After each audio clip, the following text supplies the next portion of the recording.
இது ஒரு கஸ்டமர் வண்டி. பிரேக் பிடிக்கணும்னா கம்ப்ளைண்ட் வேறு ஷெட்டில் விட்டாங்க. அவங்க செக் பண்ணிவிட்டு ஏன் என்ன ப்ராப்ளம்னு பார்த்தாங்க. பூஸ்டர் மாற்ற சொன்னாங்க. பூஸ்டர் வாங்கிட்டு வந்திருக்கோம். வாங்கி கொடுத்தோம். அது பூஸ்டர் போயிடுச்சுன்னு சொல்லி அவங்கள வாங்கி மாட்ட சொல்லி இது சொன்னாங்க. பட்டு அது மாற்றி கூட ஒர்க் ஆகலை. ஸோ கஸ்டமர் வந்து அங்கேருந்து வண்டி எடுத்துன்னு வந்துட்டு நம்ம ஷெட்டுக்கு எடுத்துன்னு வந்துட்டார். கூகுளில் பார்த்துட்டு இங்கே நல்லா பண்ணுறாங்கன்னு சொல்லி எடுத்துன்னு வந்திருக்காரு. நாங்கள் இதை செக் பண்ணிகிட்ருக்கோம். இன்னும் எதுவும் பண்ணல.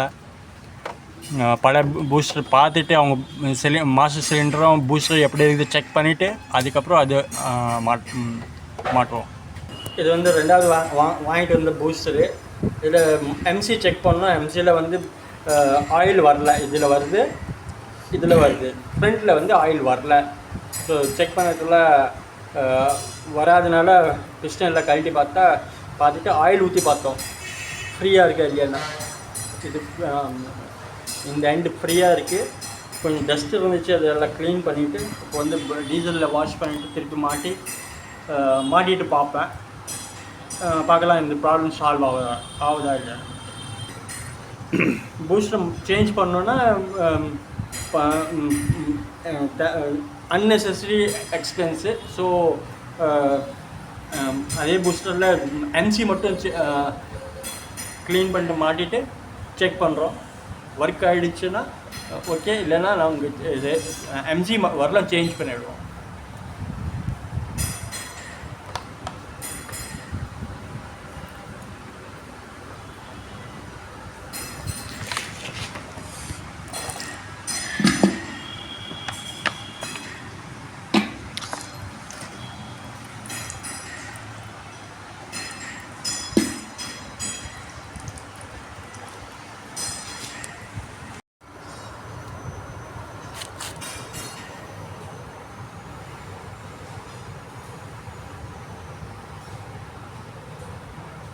பார்த்தீங்கன்னா ஃபுல்லாக தண்ணி பட்டு ஃபுல்லாக பிளாக் ஆகிடுச்சு.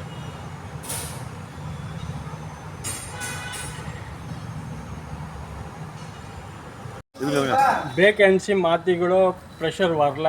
செக் பண்ணும்போது இந்த ஹோஸ் டேமேஜ் இருக்குது. ப்ரெஷர் பம்ப் பண்ணும்போது இங்கே பயிர் அடிக்குது. ஸோ இந்த ஹோஸ் சேஞ்ச் பண்ணணும். இந்த மெயின் எம்சிலேருந்து இது வரலும் வருது. அதை மாற்ற போகிறோம். இந்த ஹோஸ் பாருங்கள், ஹோல் ஆகிடுச்சு.